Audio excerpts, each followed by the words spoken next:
remember that last class we created the wrench. And we created, you know, like we went with the marquee tool. I created a shape first. That means I don't really have here any content. There's just in potential content because all I have there is the selection of a screen, right?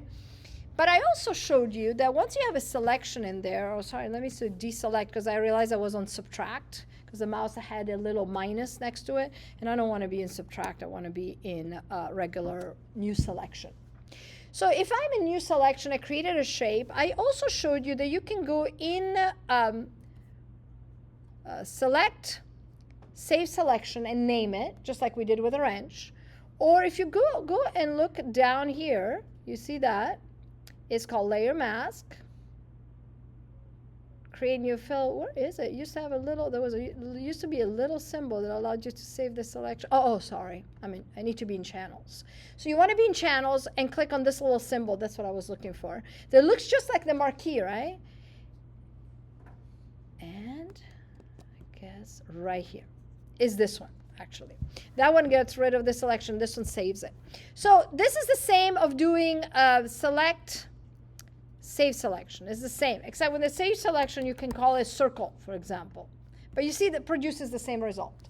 If you just go and click on this symbol, it will actually call it alpha 1, and then you can double click on it and call it whatever you want, like boo-boo. But do you understand what either one of these that are the same really tell us? What does that black and white really mean? Do you guys remember? We talked about it last class a little bit. What does white mean? Just think about what's going on the screen here and on the channels. The white is what? It's like the part that's like cut out of the does that make any sense? I don't know how to describe it. Actually, to keep it simple, the white is what is selected. Yeah. That means if I here have a color that I know I do, unfortunately the screen cuts it off down here, but if I have a color that I know I do, and I do Option Delete, I'm on a layer, let me go on a new layer, so Option Delete, I put color right in there. Do you see that? That means that's the part that is selected that the color would go into. I'm going to do Command Z. So in the channel, every time you see white, it means is selected, or present, 100% there. Right? Once you put the color is 100% there. And everything that is black is not selected, masked out. With that in mind, if I go and open now the eagle image that you saved just somewhere, let me go in Cal Poly and go in fall and in PS, right? Right here. And I'm going to open this eagle. Boom. If you open that image, and I tell you, hey, look, can you please Command minus to kind of zoom out? Can you please select the head of the eagle? Let's say the white part. So far, in the last class, I showed you selections as just shapes that you created. I also showed you, though, through the ducky exercise that we did together, the little demo, that you can use also the lasso tool, the polygonal lasso, and the magnetic lasso, right? So you might say, hey, why don't you use the magnetic lasso because the white is contrasting enough with the background, right? So let's try that. So I'm going to go with the magnetic lasso and do this. But here, you can see what's happening. A lot of the fuzz gets cut out. Even the tip of the beak gets cut out. A lot of it ends up lost. This one, not as much. This one is better because the dark, but right here is going to be really tricky. So is this a good selection? Not really, right? Right here, there's a piece missing. The tip of the beak is missing. So we know the magnetic lasso is not the way to go. And by default, because the magnetic lasso works like the magic wand, the one right below, and the quick selection tool work kind of in a similar boat. Like if I go with the quick selection tool and say, okay, I'm going to click on this white and try to expand it, it will do exactly what we did earlier. The tip of the beak is cut out a little less. All these feathers are cut out.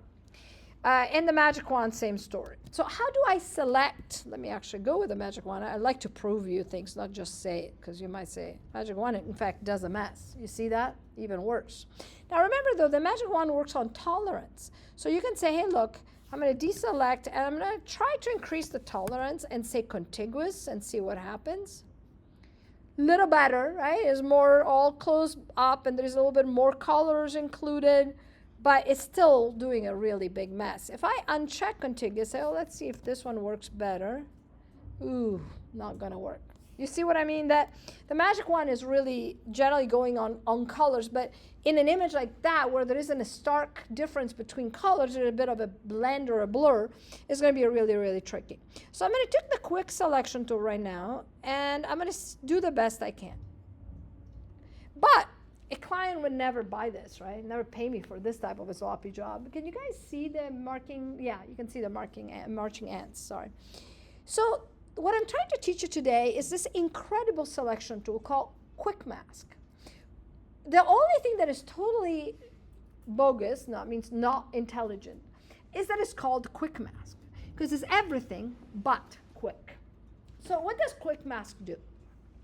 Uses that black and white idea, and I'm sorry I cannot show you the colors as much. Try to look here, because on this screen you can see that here there's a yellow color right here.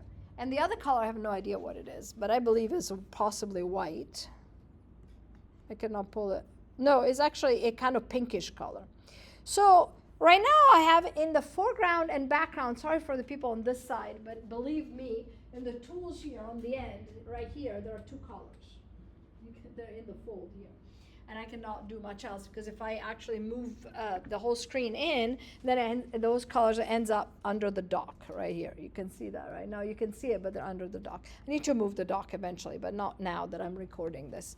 So what I want to show you is that when you go in quick mask mode, that is, by the way, Q, you hit Q, those two colors we had before, the pink and the yellow, are gone. They have black and white right here. I don't know if you can see it right there. In fact, right there. And what it's basically telling you here is you can paint with black and white in quick mask mode. Does that really make you paint in black and white? No. When you're using white to paint, you're including in the selection. Do you remember when we talked about that metaphor about, hey, when you save a selection, everything white means included. Everything black means excluded from the selection. That's the principle of quick mask. So if right now I go with my brush tool and say, hey, I want to include all this part, and I, by the way, use the bracket, the square bracket, to make it smaller or bigger. All this I'm including to the point that when I exit quick mask mode by hitting Q, I can see that now this is selected, but this is also selected because I just painted it with white.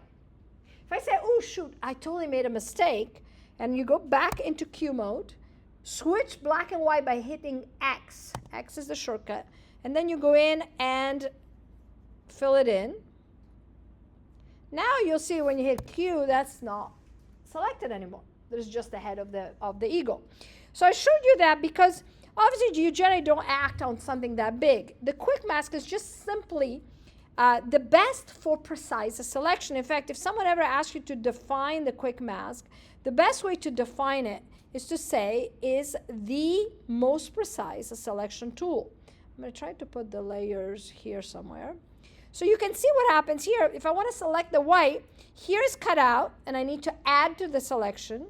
Here I need to subtract from the selection, it's not white, and here I need to add. So I switch to quick mask mode. Right now in the foreground I have black. So if I go with my brush tool, I'm actually removing from the selection. So this part needs to be removed, right? So what I'm going to do, I'm going to hit B. Right now my brush is huge. And sometimes you just switch back and forth to, oh, no, I need to hit X, and I need to make this smaller and include this in the selection. You see, right now I'm painting with white to include this white part into the selection right here.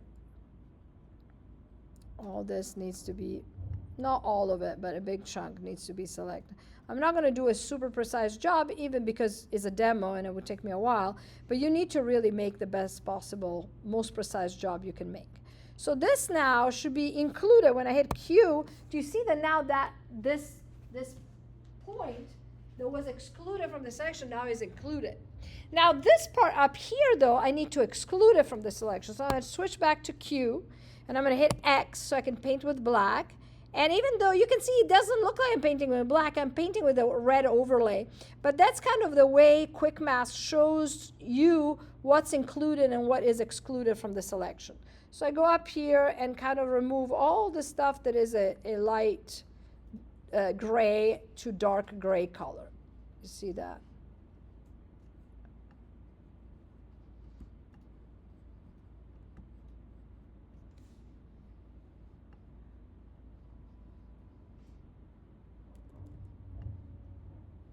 There we are. And then you obviously go, and I'm going to hit X here because I need to clean this up, so this is white. So you basically go with your paintbrush with black and white when you're on this Q mode, that is with this red overlay, and add and include from your selection. So you might say, oh, this one needs a little bit. Then you go in here and say, okay, all this fuzz needs to be included. So I'm going to go in and do it, and you can do it super precisely. I mean, I can go crazy on this ego, right? Because it has so much little fuzz that needs to be included. But you know what I mean? That what I'm trying to teach you here is, like here, though, this is really obvious what needs to be included or not. It's not fuzzy hair, but it's clear. There are these spikes. So what I'm trying to say here is if I wanted to select the top part of the eagle head, as long as like the one of the beak right here, you see this yellow here, there is a big chunk of the beak that is cut out. So I'm going to go in Q, I'm going to go in B for brush, and I'm going to go in and include by painting with white to my selection. Does anybody understand the idea behind the quick mask? The catch, yes, Joaquin. So the catch, you read my mind. The catch is, in order to do a quick mask, you need to first make a selection with any tool possible. For example, if I do Command D, I'm going to lose. By the way, if you wanted to save this selection because you went far enough, remember you can go in Channels and click on this little thing, and now you've saved that part of the selection. Then you can continue later and save some more, and this can totally go in the garbage. It's no problem, right? But let me actually save it because I did a little work. So let's say I'm going to do Command D, lost it. And I say, okay, I need to create a selection of this eagle. Should I start with a marquee tool? Probably not. You generally want to start with a selection is the closest possible to where you want to go. I mean, I could do something as foolish as starting with a polygonal lasso, say, oh, this is close enough if I do I don't think it is. I think the magic wand, quick selection tool or a magnetic lasso are better. But you could totally go around with your polygonal lasso, say, no, actually this one is better because I can catch the spikes, for example.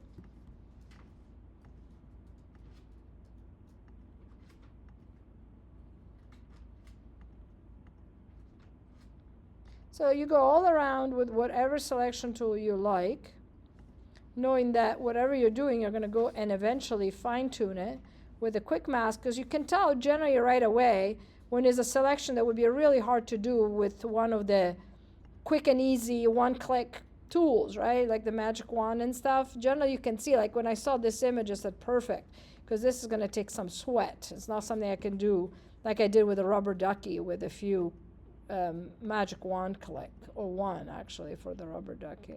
So you go all around and select whatever you can, like this. Now that you have a beginning, a selection, and make sure it's a new selection, by the way, then you hit Q. Now that you're in Q, you hit B for brush. Make the brush bigger or smaller depending on, with the square bracket, what you want to do. And then you can go in and say, hey, I need to increase the amount of white here. Like, for example, here I have 2 white feather that are not included, but they're white. So they should be, if all I want to select is the white, these should be included. Or you might say, oh, this is a mess. Some of it should be excluded. So I'm going to hit X. The switch is from white to black. And then I go in and paint things a little more fine-tuned. The best you can do with this tool is really to zoom in. And then use the space bar to scoot over when you got to that, in that area, you selected it properly. Like here for the beak, I definitely need to go back to B for brush and get rid of some of this extra because the beak is not that long. Did I answer your question, Joaquin? What's the command to make it smaller and the brush smaller and bigger? A square bracket. Either side, left or right, will make it smaller or bigger. So what I wanted to teach you today was to create a simple quick mask, because it's one of the best tools that you can use when it is time to make a selection, and not an easy selection. As I said, if you have the rubber duck and it's bright yellow against a white background like we did last class, that's a different story. But if you have a complex selection, is quite different. This is your best friend. So if anybody was to ask you the definition of quick mask, what would you say? What is quick mask in Photoshop? I said it a couple of times. Yes. Perfect. The most accurate way to create is, I don't know if you can define it as a tool, but yeah, I guess it is a tool, is the best method to create a precise selection, in which, if you want to continue and be very, very specific, in which I can include in a selection by painting pixels in white, or exclude from the selection by painting pixels with black. Q is the shortcut that allows you to get in and get out of quick masks. That's the best definition you can give a quick mask. Do take advantage of such an incredible tool. It's like having the power or the gift of, for example, driving a Ferrari. So make sure you drive the Ferrari as such. You don't just hop around like a Fiat 500 would, like pop, pop, pop, pop, pop, pop type of thing. Means whenever you're there to do a selection, make it accurate. Make it worth it. Say, okay, I'm in quick mask, I'm going to do the best selection I can. And there are other tools that I will teach you, like the extract tool that allows you to extract a figure from the background. There are other tools, but this is a glorious start, and is one of the few things. Even the other tool, like the extract, it does most of the work for you, and sometimes it doesn't do a perfect job. With this tool, you are the driver. You choose how perfect of a job you do, how fast or slow you go, how accurate you are. You really have full control and power. That is quite a gift. I love that. I love to be in control of my art, of being able to push as hard as I can to do the best possible job.